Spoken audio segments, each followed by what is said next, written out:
and kick things off. And I've had a few people ask if we could record this and share it with everybody after the presentation, which we will do.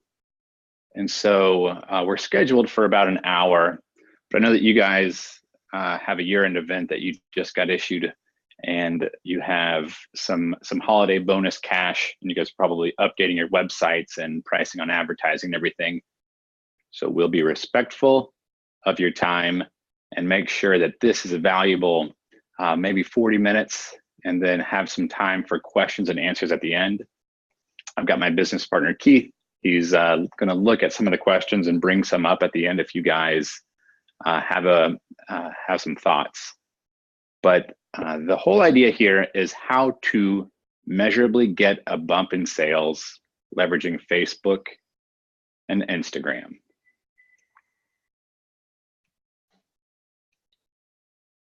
So I am Andrew Street.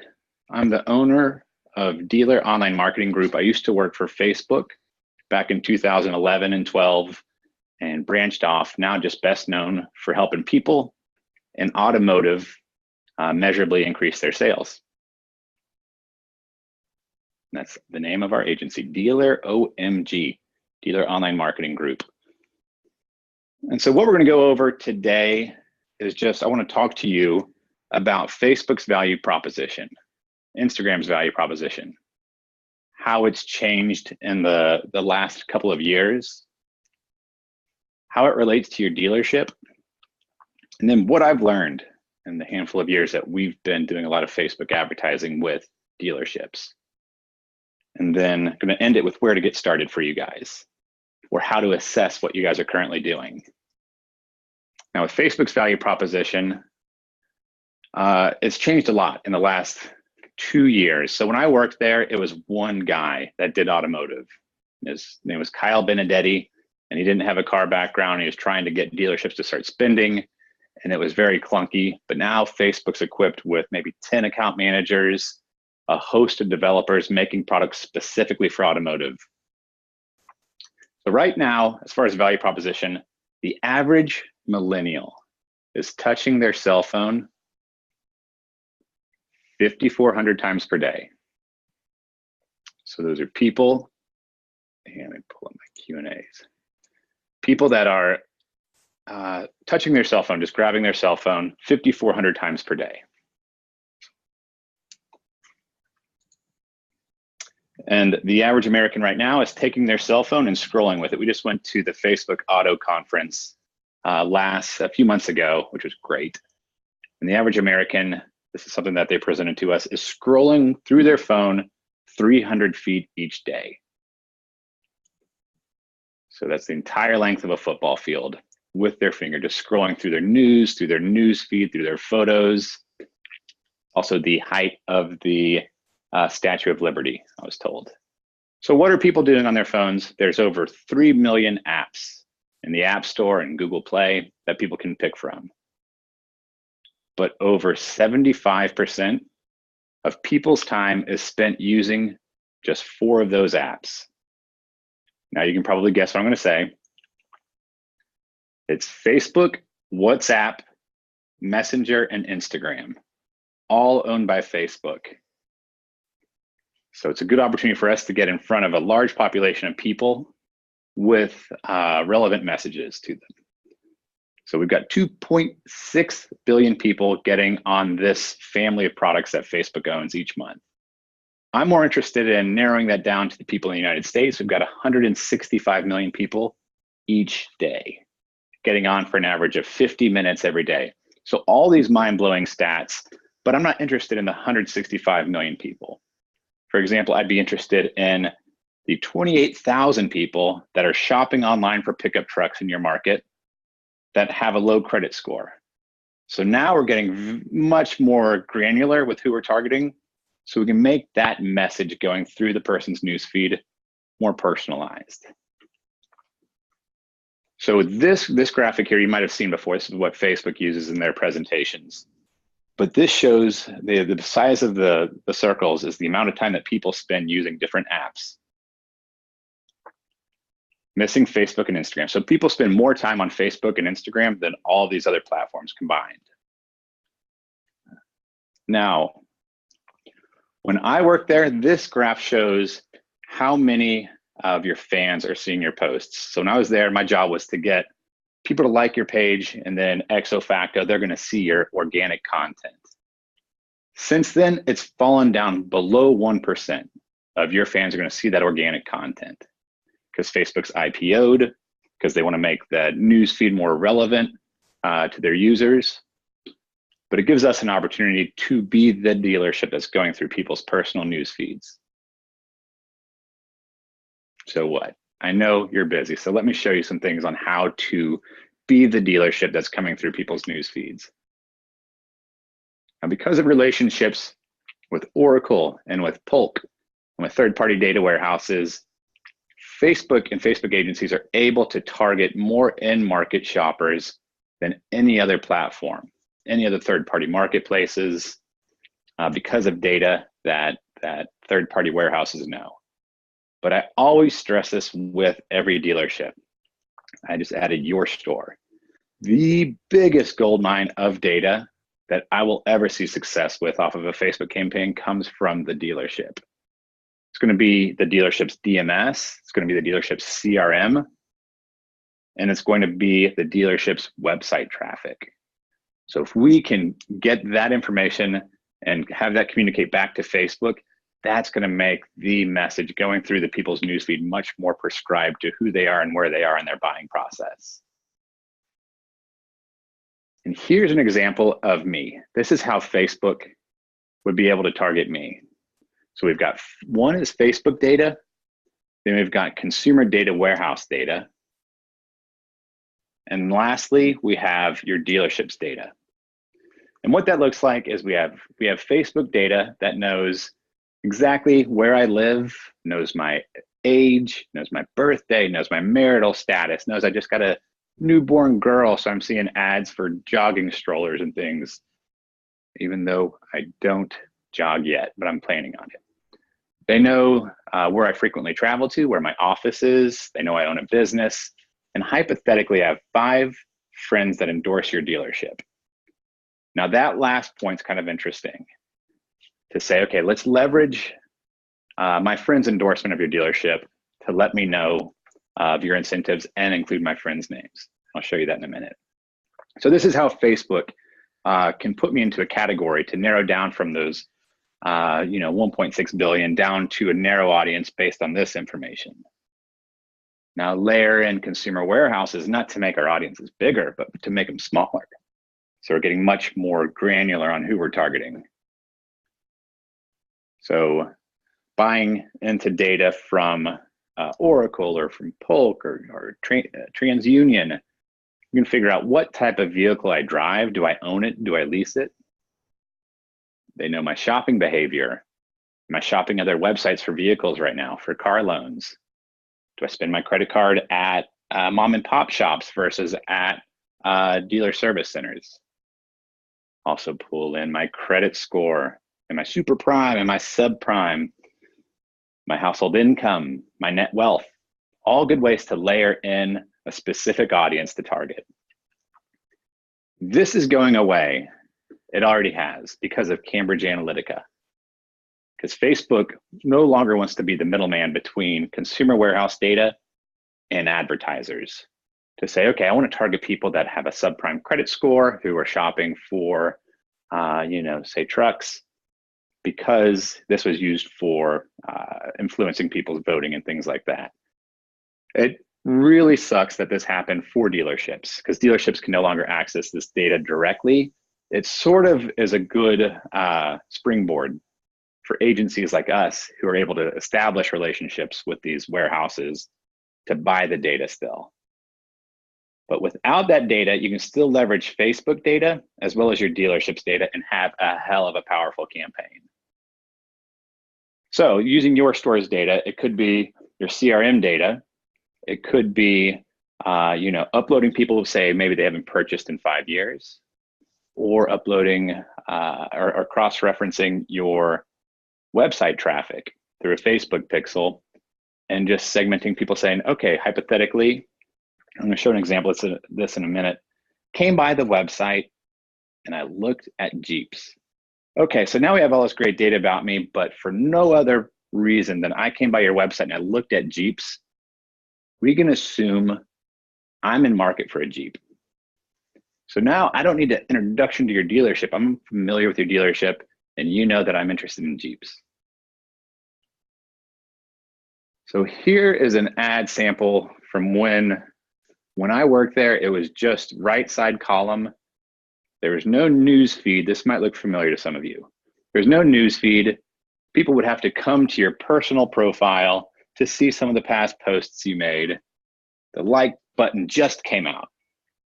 So this was, it still is, in my opinion, the best. One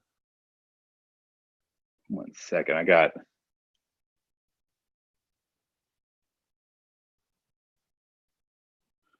Oh, okay.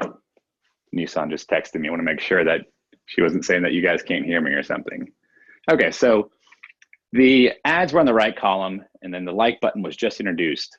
So this is a way that people, without thinking for more than a split nanosecond, can say, yeah, I like that. And now for eternity, until they don't like it, we can leverage that person's endorsement of that business. So it was only desktop back in 2011. And all you could do is click and go to the page, go to the website, or you can click like. So now, since then, the proposition the value has shifted from getting these social things that felt good, and then it wasn't directly tied to leads or to sales or to consideration. It was just, look, we'll get likes, we'll get people to share that message. Maybe we'll get people to engage with your brand. And at the tail end of that, maybe it'll turn into business, hopefully.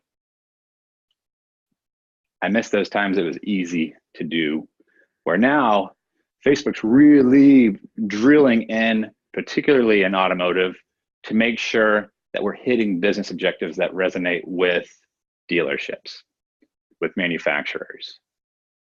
So we have, they want to get leads, want to be able to measure conversions, want to get an intelligent reach where we're not just blanketing, we're not just carpet bombing the city or the country, we're getting very specific with who we're getting in front of, and then be able to measure consideration. Are we getting in front of the right people? Is it translating into sales?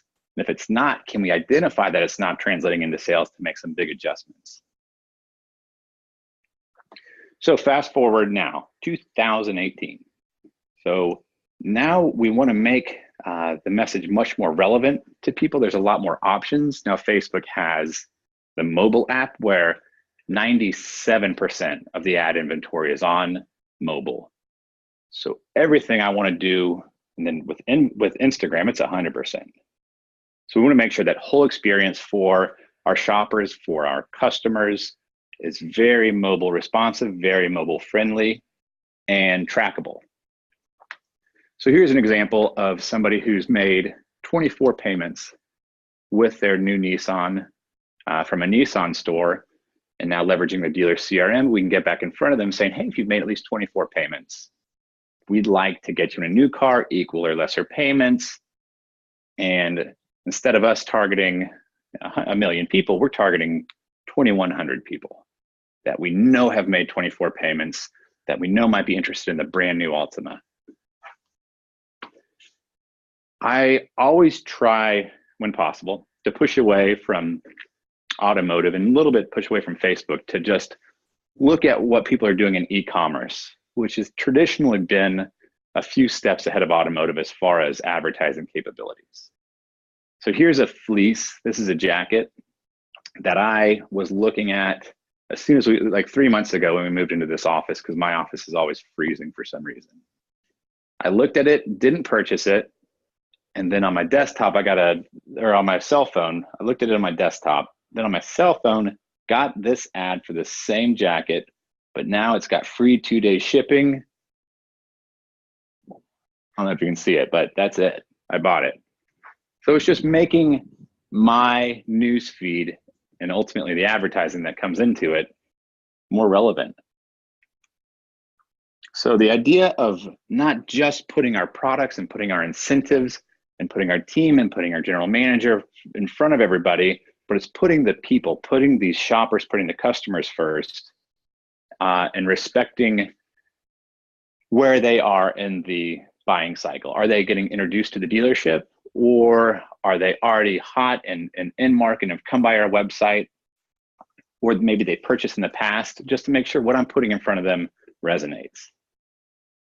So the idea is just to get all that stuff with Facebook data that we had talked about, and then pull in your data, and if accessible through your dealership or through your agency, to get third-party consumer warehouse data. That's the Oracle and Tinders and credit scores, and just marry those together to where we're not trying to target these people on the outskirts, because that's just going to be more money out of pocket to target people who don't seem like a good fit. And my effort is to modernize dealers' approach. Instead of going from one to many, going from one dealership to a lot of people, go from one to one. Go from one dealership, one voice to a specific person. I look at what other industries are doing. Like right now, people are watching what Netflix suggests to them. Netflix has a $1 zillion algorithm that helps identify what watching habits people have, what viewing habits they have. So we don't have to continually reinvent the wheel with Facebook advertising, because Facebook has one hell of an algorithm that helps identify trends with your campaigns and what's working well. It's just structuring these campaigns properly up front. So this says just 80% of people watch what Netflix suggests. And so I really, for a long time, would try to force Facebook to send specific ads to people. I'm realizing my best campaigns are reliant on just setting up the conditions properly to say, here's who I want to show these 9 different types of ads to, and then figure out the audiences, and the ads will fall into place. So we've tried all kinds of Facebook advertising, from videos to a lot of stuff going on with Messenger right now that is on the cusp of being brilliant. I think it's going to replace email marketing sometime soon, because people need to opt in. They want to start communicating with the dealership. But here's what I'm finding right now is the most cost effective. And it's putting inventory in front of people, leveraging incentives, and a little bit of talking about the brand value and kind of what the brand stands for. So, cost effective. So going back to me as an example, so here's our charming figure that is shopping for Jeeps right now. So we want to get into my news feed with Jeeps. So I get on Facebook one of 20 times a day on average for 50 minutes, whatever these stats are. And in my news feed, I'm not looking for trucks. I'm not looking for Jeeps.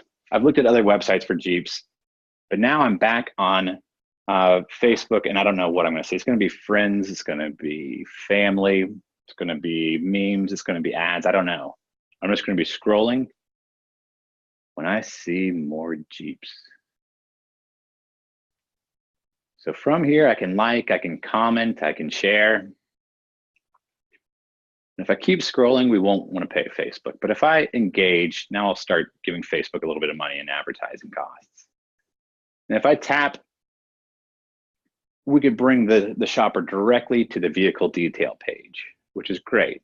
So now my website can do what it does best. It can be mobile responsive. It can convert the person for directions or get more information or look at other vehicles in our inventory. Put the same ad on Instagram too. I used to shy away from doing Instagram with dealerships just because as a digital marketer, we're swimming in metrics. We have so many metrics and they're adding new columns every day, but it's cost per click, cost per lead, cost per 1,000, blah, blah, blah. All of these expenses were about twice as high with Instagram. So if I was getting $1 cost per website click on Facebook, it would be $2 on Instagram. Now it's about the same price, and there's not as many dealerships leveraging Instagram very well. So great place to be. Same idea, just looks a little bit different. Need more proof? This is a stat. We had Dominic from Facebook's automotive team. They're in Austin where we are, which is very convenient. Came by our office this morning and he was just kind of showing me some of the newer stats according to those polls that they ran. People that are using, that are shopping cars tend to be on Instagram more. I don't know exactly where he's pulling this up, but Instagram has a lot of intenders and they're a lot more engaged. Facebook Marketplace. Okay, this is still under the umbrella of what's really cost effective right now. So Facebook Marketplace is a Craigslist, a problem for Craigslist, to say the least. So this is an opportunity for you to upload all of your pre-owned inventory. So we can only do pre-owned inventory for the foreseeable future. And people will start conversations through Messenger here. And so you can either manually do it, or you can work with somebody who has preferred early access, like us or a handful of other firms out there who can just grab your inventory feed and plug it directly in. So what you have in your inventory should be listed in the marketplace. And shoppers can narrow down by city, by type of vehicle, by prices. And as soon as they find one they like, it should trigger this type of conversation where it's going to send you a message, show you the vehicle, the VIN number, and your dealership can start the conversation. A big problem that I see with a lot of stores is they want to quickly put that customer into their CRM, where the follow-up is, yes, we still have that vehicle as of this morning. What's your cell phone number, email address, social security, whatever you guys are trying to figure out. Where I'm noticing that this customer is an up. Right there, he's an up, and this is a girl. Well, she in this situation is wanting to start this conversation and maybe have this conversation as much as possible through the channel that she's comfortable. And here is Messenger. So it's a good opportunity to start asking maybe a few questions and get somebody at your store, at the BDC or the internet department, who can at least check messages a couple of times a day or get notifications when you guys get a message to start this conversation quickly and ask them the standard questions as you would if they just walked into the store. So we've talked about getting the inventory on Facebook, on Instagram, and Marketplace. Audience network, I like a lot. So this is something that's still underneath Facebook's umbrella, where they're buying up inventory in millions of different websites. Because my cell phone is connected to my Facebook profile, my desktop knows my Facebook profile. So now when I'm off of Facebook, I can still fall into that category of a guy shopping online for Jeeps from other websites. So now I'm looking at Washington Post, or I'm looking at an assortment of different games and apps. I'm able to pull that inventory into one of their ad units, and I'm seeing that the cost per reach is a lot cheaper in the audience network, and a lot of the engagement's more affordable. Clicks to the website. So it's a good to have a healthy mix across all of these different platforms.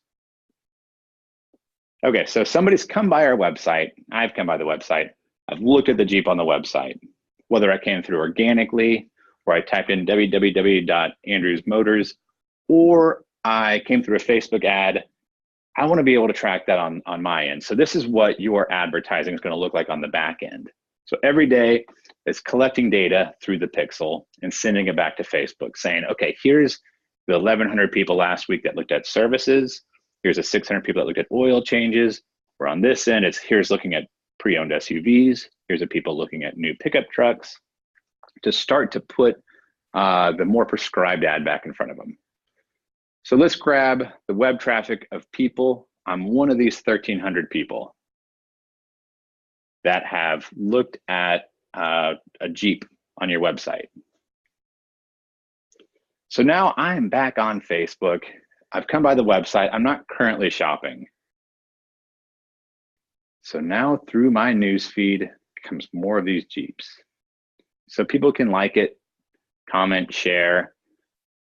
But here's some of the Jeeps I just checked out.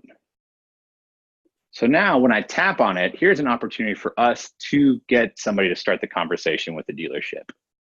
So we're testing out things for conversions, whether it's click to call, it's the lead form, it's click to message, to get that person to become from a shopper to an up. And these forms, this is my bogus account, but it would have my first name, my last name, my personal email address, my cell phone. And then we can ask any other questions. Maybe one that I like is just, what do you like about this vehicle? And then a drop down saying it's the tech, it's the safety, or it's the utility, just to help give somebody at the dealership a little more ammunition to have the conversation with that customer. So if you can just, ask them a couple of questions, but it's all pre-populated. This has been sort of a thorn in the side with a lot of dealers where it's a lot of bad leads. So I really try to reserve this for people who've come by the website, already expressed interest, and then retargeting them with the lead form. And you should see the conversion rate to appointments increase. But also, according to Harvard Business Review, like not 10% of people that are going to purchase a new vehicle, are going to actually fill out a lead form before they come into the store, whether that's from third-party marketplaces or the website or from Facebook. So don't put all of the eggs into the lead basket, but it is one of the mechanisms to get people to start a conversation. Then once somebody hits submit, you can use a number of different products. One is called Leads Bridge, another is called Zapier, but it'll turn this lead into ADF XML and put it right into your dealership CRM. And then one more thing I would point out, these leads is somebody's got super ADD and they're just going through Facebook and they expressed interest. I'm noticing the quicker the response time, the much higher the appointment set rate is. So if you guys have any tools that like trigger phone calls to your BDC or your internet department immediately or to sales, we've seen if we get back in front of somebody within 60 seconds, we see roughly like a 30% lift in leads to appointments. Because if we wait 10 minutes, 30 minutes, 24 hours before we get back with this customer, they've already kind of dropped their excitement.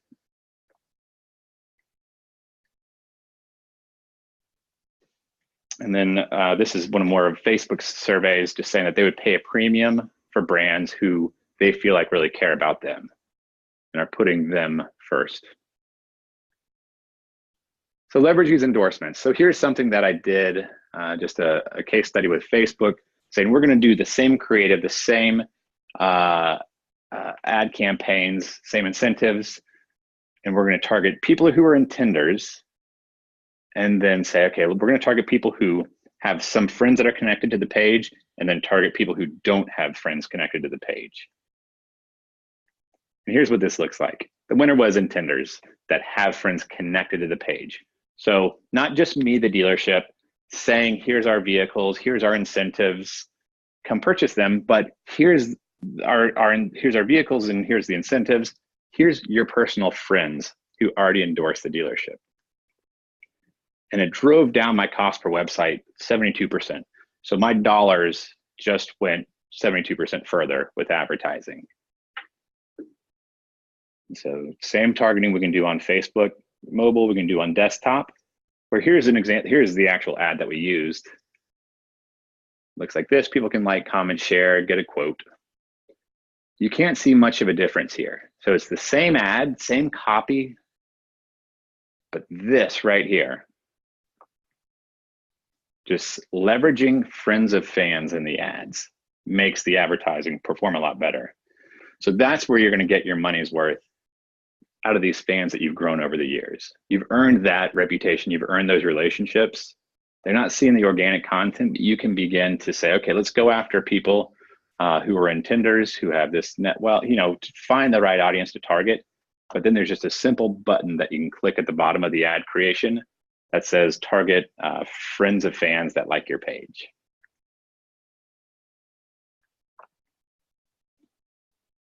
And more proof that people are moving to social media.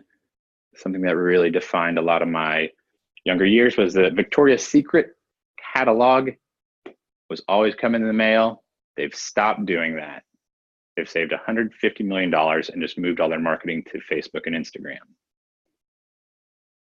So here's a way that you can take a look at, if you have a third party, an agency that's running ads for you and you're getting some reporting hopefully and it looks good and you're seeing some success and some offline event tracking to see, okay, we're getting some sales. Here's a way to look at the reach that that agency is doing for you, or if somebody in-house is doing it. If you click on Insights at the very top, this is my page, but you can click Insights at the top if you're an admin. So we've clicked Insights. Now over here on the left side, you'll see that we can click Reach. And underneath Reach, it's just going to see how many people is my page being seen by, how many people are seeing our brand in their newsfeed. And then you can see day by day how many people are being promoted to. So you'll see, at the beginning of November, we didn't have any ads running.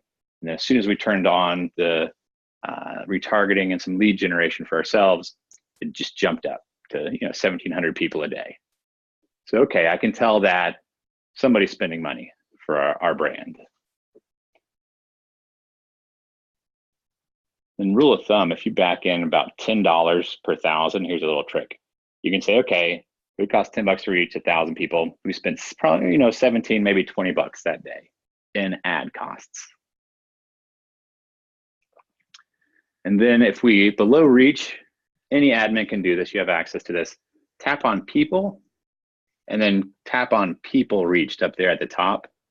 And this will show you just a transparent view of where people are that are seeing your brand. Just make sure that the ads aren't being seen by people in Bangladesh when your store is in Seattle. And I'll give you some trends about their gender, their age. Then once a campaign goes live, if it's got a key performance indicator of directing traffic to your website, to your vehicle detail pages, to your service pages, you can just go into your analytics and through source medium, put in Facebook, and you should see exactly all the traffic coming from Facebook or a percentage of the traffic coming from Facebook. And a good cross section to see, okay, are people immediately bouncing? Is there something wrong? Or are they spending 30 seconds, 1 minute, 2 minutes, 4 minutes on our website and looking at different pages? It's a good, good cross section to look at how healthy your campaigns are. Compared to display advertising, email marketing, here's an opportunity to find real people that are logged in on their desktop as well as their cell phone, so we can make sure that we can follow them across different devices. And we're not just confined to targeting one computer that has several different people that log on to it. Leveraging your CRM, this is wildly beneficial. You have, over the years, collected a gold mine of data. And so in this gold mine of data, there's all your past buyers, your past leads, people who've come across your dealership and provided their information. So you can take that data and upload it into Facebook. It'll cross-reference all of the contact information, their cell phone number, email, with people's profiles, so you can target them. You can segment that data before you upload it to be really specific. Something else that I really like to do is take the custom audiences, the uploaded CRM. You can create what's called a lookalike audience that some of you guys might have been doing in the past. Upload, or you create a lookalike audience that just makes a larger subset of an audience to target who have a lot in common with the people who've already purchased from you. It works really well, and it's a way to, if you don't have access to intender data, it's a damn good substitution. So here's what leveraging your CRM would look like. We have millions of audiences on our end of who are targeting on behalf of the dealership. Then if you're working with like an equity mining company, I think this one is with Dealer Wizard, who might be presenting with you guys in a month or two. But we're pulling data from them to saying, okay, who's in a positive equitable position? So now instead of us going out and targeting a lot of people with just incentive messages. This is just a buyback program. We want to get people to increase the rate of the vehicles they purchase from us. So now this customer saw an ad like this that just says, if you've purchased a vehicle from us and made at least 24 payments, we'd like to exchange keys. And this sees a lot of interesting comments, for one, because people are like, oh my God, I just made my 26th payment. This is so crazy. Yeah, okay. And then we've seen a lot of comments too about people sharing this with their wife. And it's a good way to get people back into the dealership without spending a lot of money out of pocket. And it costs roughly, I'll show you the budgeting in a second. I know that advertising is the third or fourth largest expense for most dealerships. So it's a large expense. It's up there with a lot of the other investments that dealerships are making. So it's good to know how it's performing. And this guy I've come across a lot, and I've had a handful of customers quote him, so I looked it up. But he was a former postman and marketer from the early 1900s. And he's famous for a handful of quotes. One of them is, half the money he spends on advertising is wasted. Trouble is, I don't know what half. I'm sick of this. It was from like 1920. It's been 100 years. So let's look at what is our ROI, and also how should we budget on Facebook? How much money do we spend? So there's two ways to do it. You can say, here's the budget that we have for Facebook. It's $100, it's $30,000. Now let's start building on top of that. Or we don't quite know what we want to spend. So there's a fun way to, I think it's fun, but you build out the audiences that you want to target, and then that'll help you arrive at your budget. And if it's too big, start shrinking those audiences. Rule of thumb, spend about $1.50 per day per 1,000 people that you're targeting. Asterisk, this is going to go up a little bit during the holidays because there's not as much inventory on Instagram or Facebook just because of all the retailers. But spend $1.50 a day per 1,000 people that you want to target. And here's what that would look like. So without getting too into it, we're targeting people in this market. Instead of the 6 million people in Houston on Facebook, we want everybody 25 to 65 who are in market for a pickup truck, who have a low credit score. So we're going to get in front of them with our special financing opportunities, maybe our pickup inventory, maybe our used pickups as well. And we went from 6 million down to 28,000. Okay, so now we're shrinking that audience, which is what I like to do, is make it smaller. So the idea of having $1.50 per day for the 28,000 people that we're targeting. So per 1,000 people, so $1.50 times 28, $42 per day. So this is what I would do and have my team do, is build these campaigns into budget. Here's how I would drop that in. And at the tail end, you can arrive at what your ad spend would be. And if you have a little more budget, maybe you could add more campaigns or make the audiences a little bit larger. If you want to shrink that budget a little bit, one thing I like to do is click on only target friends of fans. So now you'll have a much warmer audience because they have friends connected to the page, and that'll reduce the size of the audience from 28,000 maybe to 15,000. Okay, and here is the way to measure the ROI. So the leads, the click to call, there's a lot of things that are pretty transparent, but the next best substitution, the best substitution for measuring your ROI off of Facebook is offline conversion tracking. So take all of that sold data or out of your DMS, out of your CRM, you upload it into Facebook, and it'll do what the same thing that the custom audience does. Make a custom audience of all the people who purchased, and then Facebook will do an offline conversion report saying how many people saw each specific ad that ended up purchasing a car after they saw the ad. So it's a good way for us to hold our team accountable, as well as work with the dealership to make sure, hey, we're hitting some home runs in these arenas. This is not performing so well. Is it okay if we make some big shifts in the budget to lower our cost per car sold? Or are we missing the audience altogether? Or hey, we're getting some great success. How big can we scale this? And here's what it looks like from my end. Offline conversion tracking. So here's all the different audiences we're targeting with this narrow campaign. And here's a column that shows me how many sales were attributed back to that person seeing an ad before they purchased. So here's the different types of audiences that we're targeting. And here's our cost per offline purchase.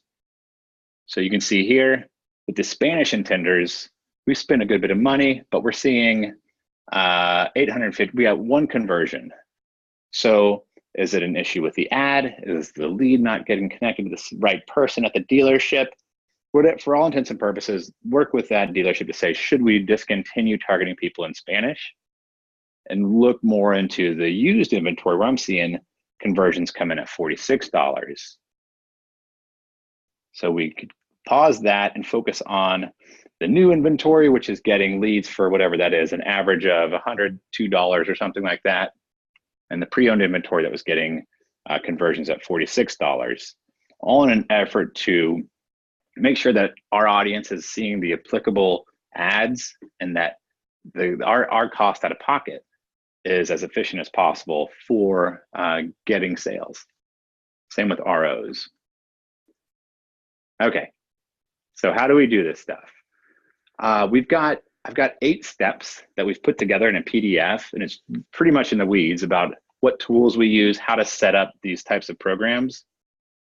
And I could share that with you guys after this webinar, because it's definitely about a 4-hour curriculum, and we're working one-on-one with the dealership to set it up.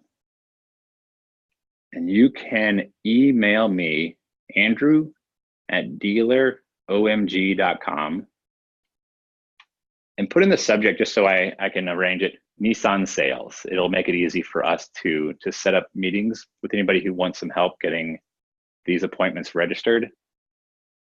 And so that would be just a complimentary consultation.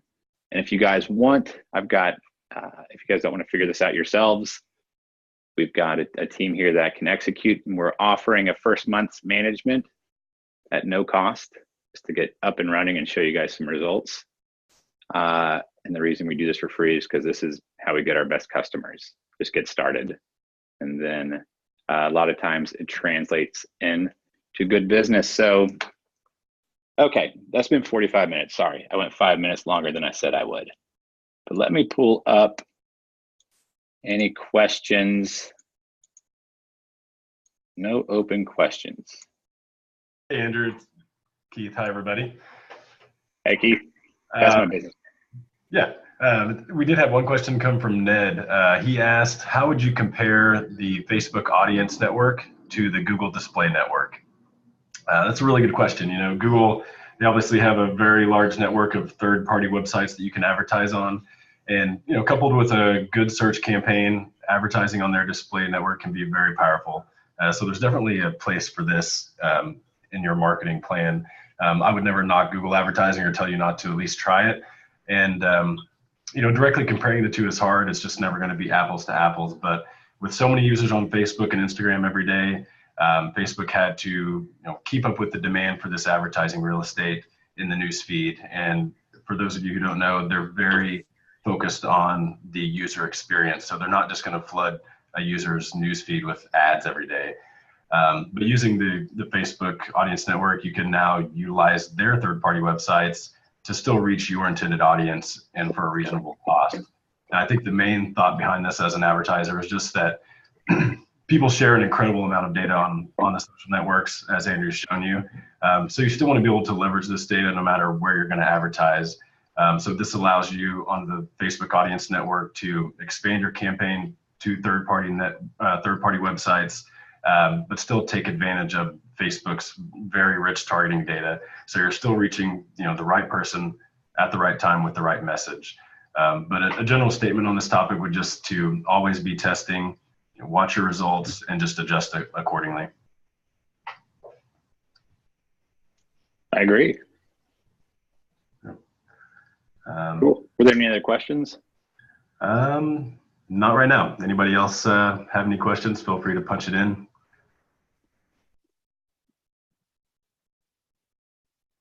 Or if anything pops up or you guys want me to help just kind of assess what you guys are doing, feel free to email me. Just Andrew, dealer OMG, and we can dig in.